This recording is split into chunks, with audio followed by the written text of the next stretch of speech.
시청자 여러분 안녕하십니까? 대한민국 대표 겨울축제인 화천 산천어 축제가 오늘 막을 내렸습니다. 이번 축제는 각종 악재로 흥행에 실패한 가운데 이렇다 할 소득원이 없는 화천군으로서는 산천어 축제가 놓칠 수 없는 겨울철 관광자원이란 점만 재확인했습니다. 박민기 기자입니다. 때 아닌 겨울철 폭우에 애써 만든 축제장이 물바다로 변했습니다. 화천군 공무원 500여 명이 삽으로 물길을 막아보지만 역부족. 이렇다 할 겨울 한파 없이 연일 영상권을 웃돈 한겨울 날씨에 산천어 축제의 백미인 얼음 낚시터는 제대로 문도 못 열었습니다. 여기에다 중국발 코로나19 여파로 외국 관광객은 물론 국내 관광객의 발길마저 끊어졌습니다. 애써 준비해놓은 산천어와 농특산물이 재고로 쌓여 농협과 지자체가 팔아주기 운동에 나설 정도. 일부러 하천 농산물 구입하시겠다 오신 분 주민분들이 와서 사시는 게 하루에 한 300에서 400 정도 사이 되는데 지금 이렇게 판매하면 이게 하루에 나가는 게 많을 때는 500, 600 정도 되고. 구제역 파동으로 단 한 차례 축제 자체가 취소된 적은 있지만 올겨울처럼 악재가 동시에 휩쓴 적은 없습니다. 자원봉사도 솔선수범한 지역 주민들은 아쉬움에 발만 구르고 있습니다.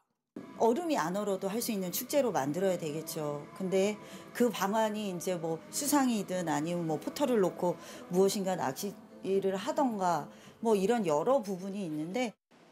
화천군은 다음 달 초까지 전국 단위 낚시대회를 유치하는 등 수상 낚시터를 연장 운행하고 농특산물 팔아주기에 나섰습니다.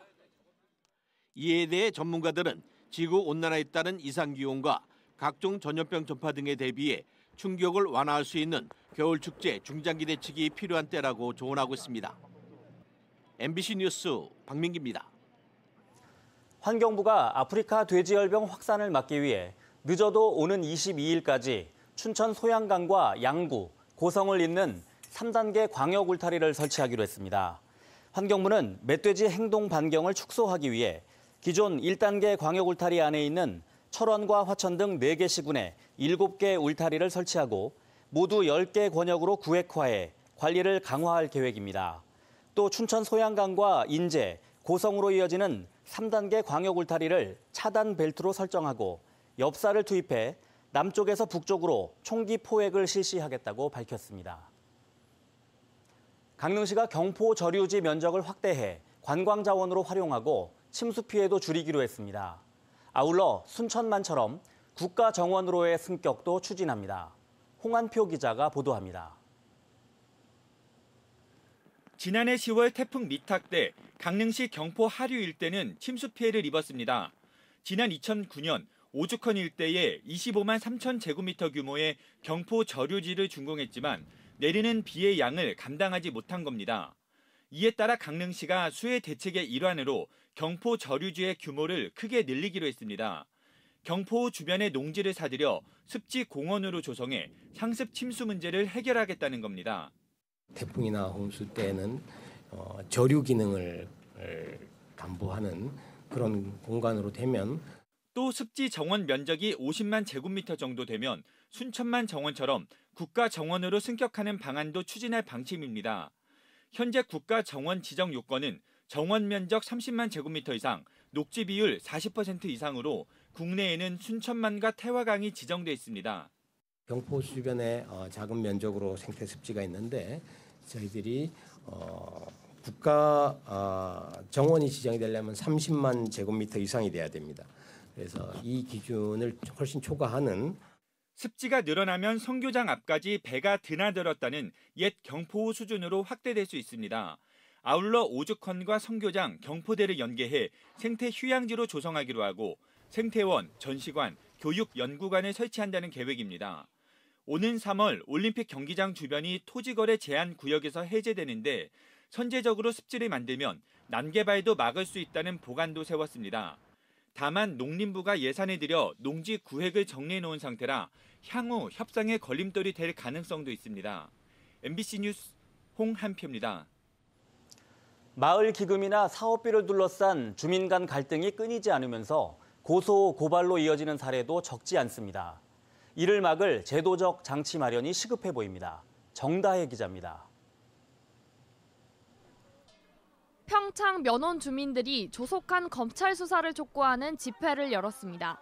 주민들은 마을이장이 비동의 문서로 서명을 받은 뒤 동의서로 서류를 조작해 태양광 발전소 설치를 강행하고 주민들에게 돌아가야 할 사업비 가운데 수천만 원을 횡령했다고 주장했습니다. 아무것도 모르고 있다가 나중에 보니까 그 돈이 나왔습니다. 근데 그래서 우리가 그 횡령인 걸 알았고. 반면 이장 측은 동의서는 원본이며 사업비는 자신이 그만큼 비용을 들여 받은 것이라며 횡령을 부인했습니다. 제가 뿌리고 제가 뿌리고 제가 한 거는 제가 받은 거 아닙니까? 그러니까 그거는 수로 지금이 다 없지. 주민들은 지난해 이장을 경찰에 고소했고 현재 사문서 위조 여부가 조사 중입니다. 횡성 공급면과 평창 미탄면에서도 비슷한 일이 발생하는 등 마을 기금을 두고 발생하는 주민 간의 갈등은 어제 오늘 일이 아닙니다. 특히 마을 단위로 추진되는 사업이 이장 대표자를 통해 일괄 신청을 받고 사업비도 대표자를 통해 지급되면서 주민 갈등을 키우고 있습니다. 결국 고소고발로 번지는 등 지역사회 문제로 대두되고 있지만 이를 방지할 구체적인 기준이나 지침 등 제도적 장치는 없습니다. 이 민주적인 의사결정 과정이라든가 자금 집행의 투명성들을 확보하기 위한 컨설팅. 마을이 자생력을 갖출 수 있도록 교육 사업을 지원하는 한편 자금의 투명한 배분과 운영을 위한 제도적 장치 마련이 시급해 보입니다. MBC 뉴스 정다혜입니다. 코로나19 사태로 위축된 지역 상권을 살리기 위해 지역 공공기관들이 다양한 활동에 나섰습니다. 강원지방경찰청은 기존 월 1회였던 지역 식당 이용의 날을 매주 금요일로 확대해 직원들의 외식을 유도하고 지역 농특산물 판매를 위한 홍보 활동도 진행하기로 했습니다. 영월군도 군청 구내식당 휴무일을 매주 목요일에서 매주 화요일과 목요일 2회로 확대하는 등 구내식당 휴무일을 늘리는 시군이 잇따르고 있습니다. 쌀쌀해진 날씨 속에 도내 곳곳에 눈이 내리면서 빙판길 교통사고가 잇따랐습니다. 오늘 오후 4시 20분쯤 원주시 흥원면 국도 19호선 매지터널 인근에서 차량 17대가 눈길에 미끄러져 추돌하면서 8명이 경상을 입고 병원으로 이송됐습니다. 낮 12시쯤에는 평창군 봉평면에서 차량이 눈길에 미끄러져 운전자가 다치는 등 크고 작은 교통사고가 잇따랐습니다. 내일까지 영하의 날씨에 영서와 산간 지역을 중심으로 눈이 내릴 거란 예보가 나와 교통안전에 각별한 주의가 필요합니다. 2020 대관령 겨울음악제가 오는 25일까지 올림픽 개최 도시인 평창과 강릉, 정선을 비롯해 원주와 춘천에서 펼쳐집니다. 역대 최대 규모로 진행되고 있는 이번 음악제에서는 재즈와 라이트 클래식, 크로스오버 등 다양한 장르 혼합형 공연들이 펼쳐집니다. 공연장에는 코로나19 확산 방지를 위해 열 감지 화상 카메라와 손 소독제 등을 비치했습니다. 2020년도 소방공무원 채용시험 원서 접수가 오는 20일까지 이루어집니다. 강원도 소방본부는 올해 신입 322명과 경력 128명을 합쳐 모두 450명의 소방공무원을 공개 채용하기로 했습니다. 원서 접수는 오는 18일부터 20일까지 인터넷을 통해 하면 되고 항공 분야 경력직 2명은 중앙소방학교 홈페이지에서 내일부터 19일까지 접수할 수 있습니다. 2024 강원 동계 청소년 올림픽 대회 준비가 본격적으로 추진됩니다. 강원도는 오는 20일 문화체육관광부, 대한체육회와 함께 관계기관 회의를 열고 대회 조직위원회 구성과 국비 확보 방안, 경기장 시설 활용 방안 등을 논의합니다. 뉴스 진행이 잠시 매끄럽지 못했습니다. 뉴스를 마칩니다. 고맙습니다.